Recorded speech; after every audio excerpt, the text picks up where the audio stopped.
Well, hello, folks. I'm LA Little, and this is your daily NeoTA wrap. We take a look at these markets, and we do it from a neoclassical perspective. Each time we ask ourselves one question: what happened today, and what does it tell us about the coming ones? I do this show 4 times a week. It's Monday through Thursday, broadcast at or before 10 o'clock Eastern Time. It's archived on YouTube. It's available to you there anytime, any place, any device. Just register, subscribe.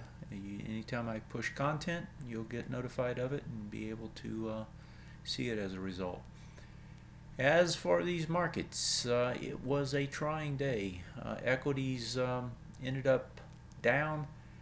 The big losses was in the NDX. That mostly was a result of Apple and Google.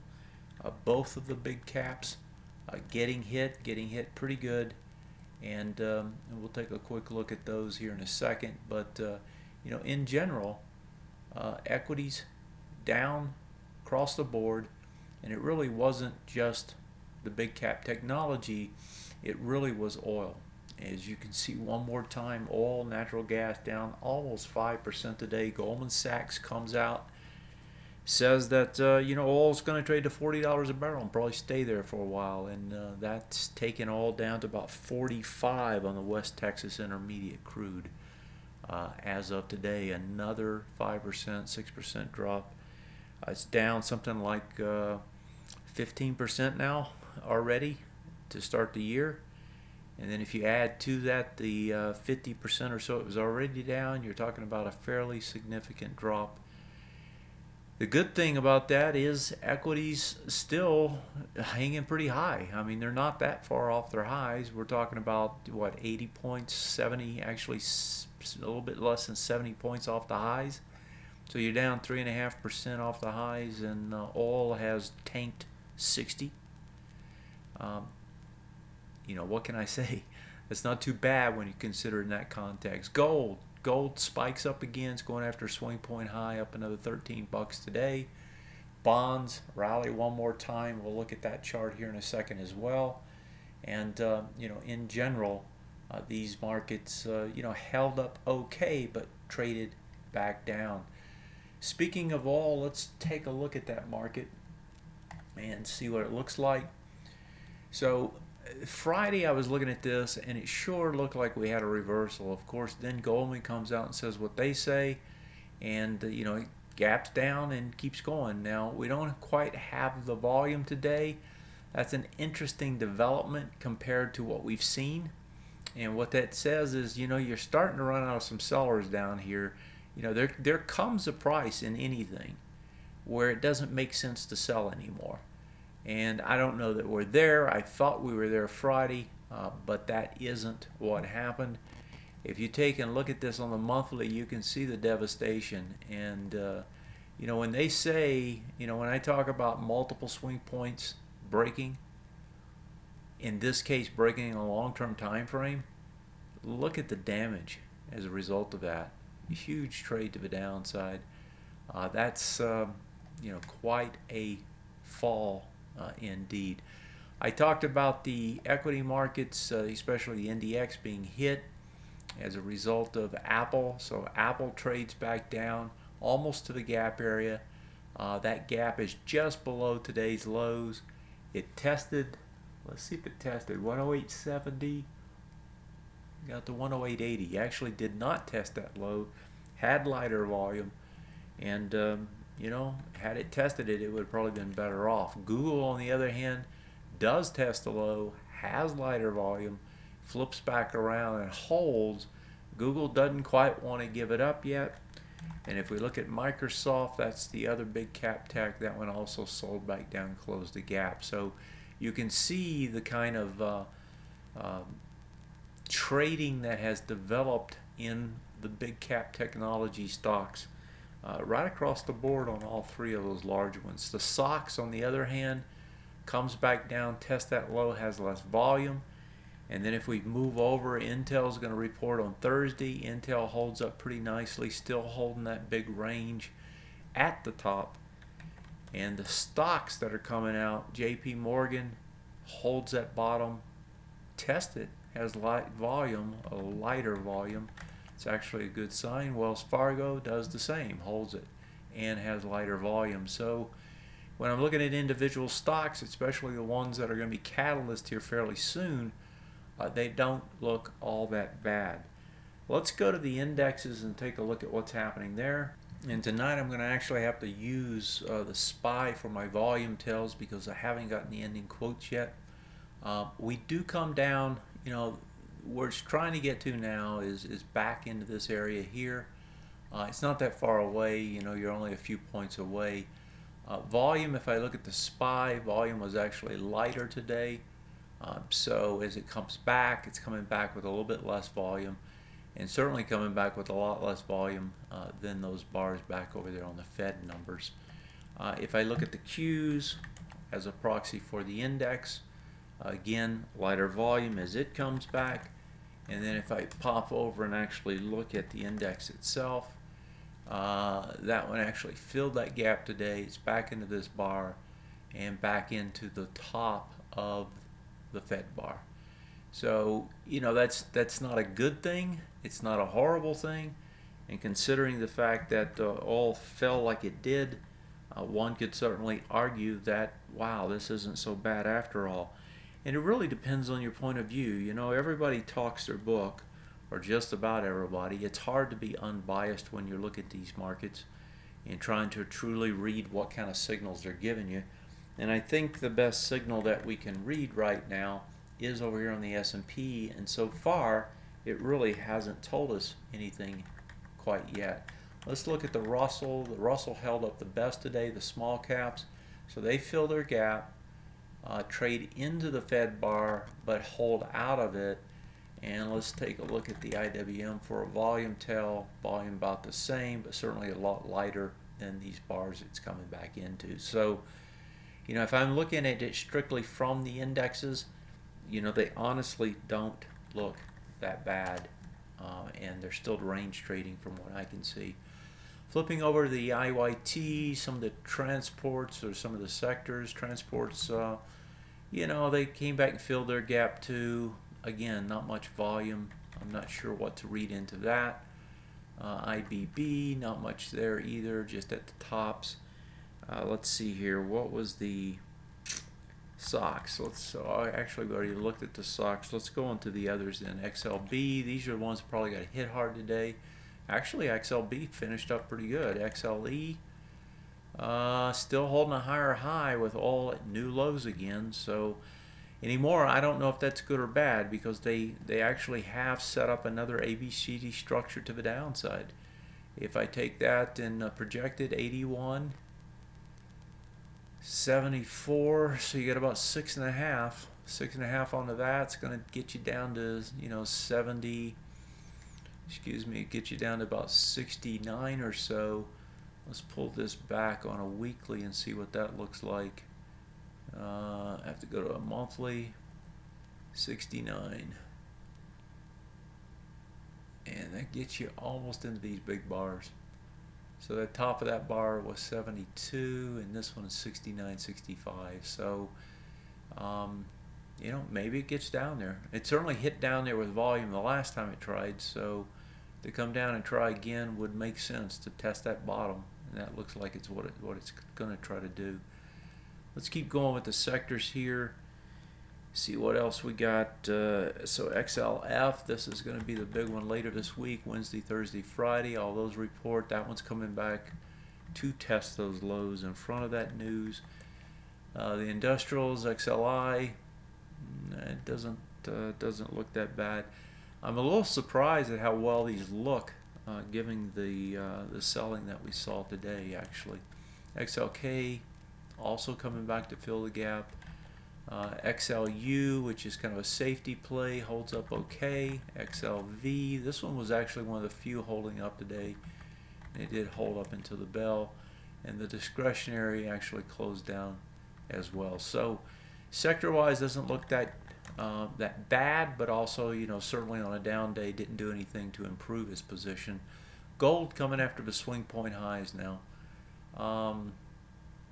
So that high, 118.47, and it closes over it today. So it actually is going to get a break on that high, and it actually has volume.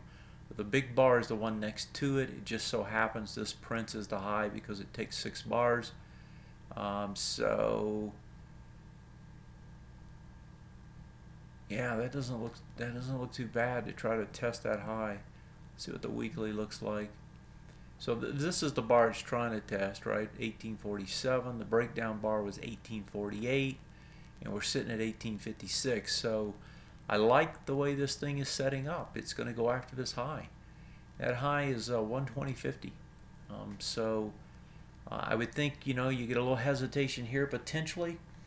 But if you look at the ABCD structure, and we're on a weekly now, if you look at that structure, you've got an ABCD structure here that can take you right up and over that high into this bar and into that low.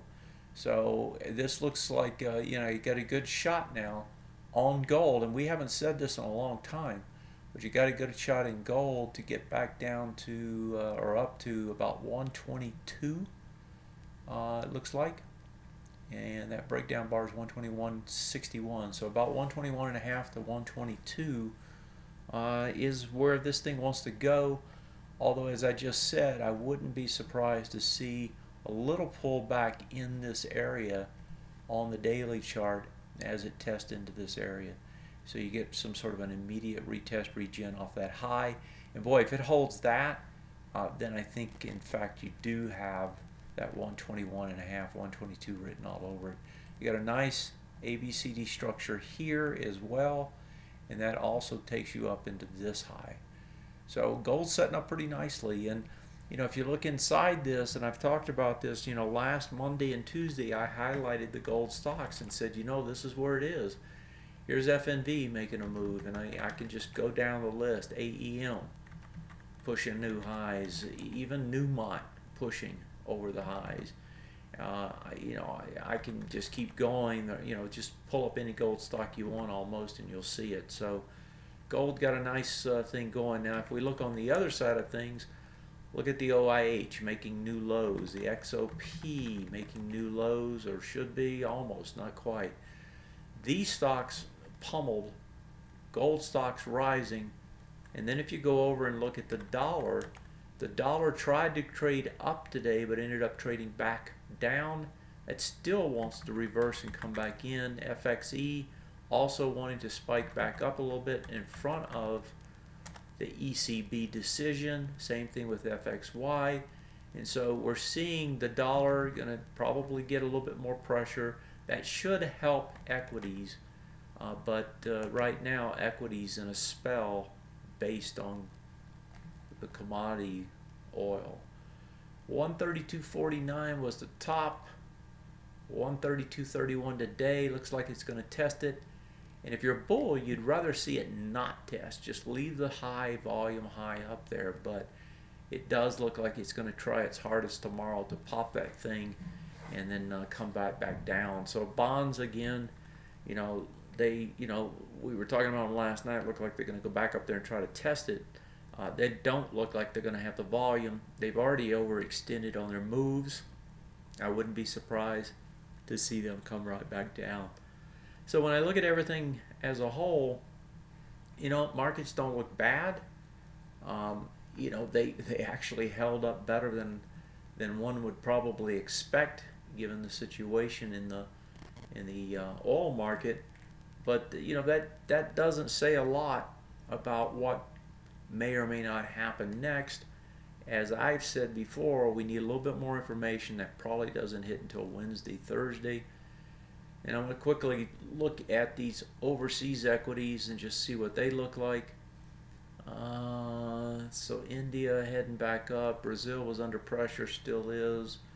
Let's see what the CACs did today. Now the CACs and the DAX both had a nice day. Despite the U.S. under pressure, these held up some decent gains, it looks like. So did the DAX. Let's see what the FTSE did. The FTSE struggled a little bit more. It's more commodity based. Same thing with Canada. That's what we saw in Australia. If we look at Hong Kong pressing up towards the highs. The HSEE hanging there at the highs. Let's look at the Nikkei. Nikkei's down, testing that low on the range again. And finally the Taipei market, which is more of the chips, holding up pretty well as well. So it doesn't look too bad. You know, I think tomorrow the big story is going to continue to be, you know, what do we do at the bottom of the range? And if we lay that range out one more time, you know, and I'm using the S&P because right now it's the cleanest of the group. The range is here, you got a range up underneath it, and then you got one on top. You know, is it going to get into this range or into that range? Because whichever one it gets into, it's going to have a much better chance of continuing in that direction. And so that's what you're waiting on is, you know, do you break it up here or do you break it down there? And that's what I'm looking for. All right, folks, thanks for joining me. Have yourself a great night. Actually, I think there's one question. Let me answer the question first. Almost forgot about it. Let me pop over here. There was a question about Wells Fargo. So the question was, let's read this. I got a position in Wells Fargo. I don't think it looks good right now. What do I see in terms of Wells Fargo moving up here anytime soon? And so Wells Fargo again is going to report earnings on Wednesday morning. And so if you're going to make a decision, you kind of got to make it tomorrow. It did test with a lower volume test of that low.